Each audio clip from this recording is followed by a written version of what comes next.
A family in Orkney are desperately trying to secure help for their severely disabled daughter after care managers told them they didn't have enough staff in place to provide full respite care for her.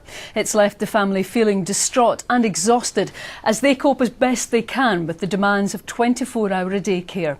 Mark Hirst has this report. She has a smile that can melt hearts, but also complex health needs that require around-the-clock care.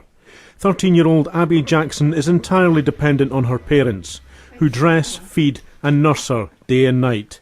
For David and Karen Jackson, it's meant more than a decade of sleepless nights and constant worry.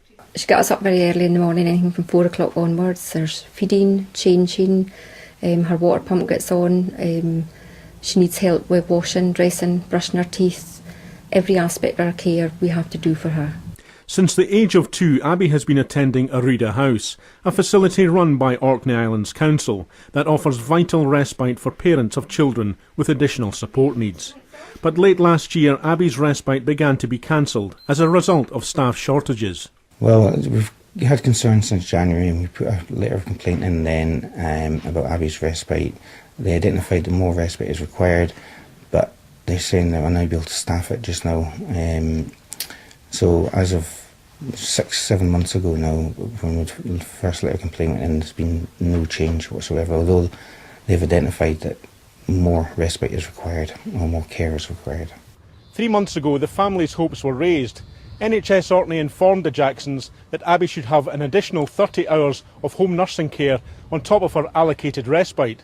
But once again, managers have been slow to implement that provision, and NHS Orkney have declined to be interviewed.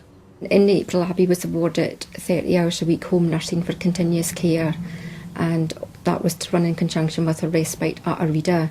We're actually not asking for any more, we're only wanting what Abby's been identified that she actually needs and what we need to be able to care for her at home. Orkney Islands Council denied there had been failures in the management of Abby's care and hoped to resolve matters soon. We're working as quickly as we can now that we've established clearly that it is an additional respite at home service that's required, to put in place staff to provide that service, and we're certainly talking with the family about a range of ways that we might manage to achieve that. We would certainly hope to have it in place very soon. For now, the Jacksons continue to care for Abby, driven only by the love of their daughter and a hope that the health and care authorities will eventually deliver what they promised. Mark Hirst, STV News, Kirkwall.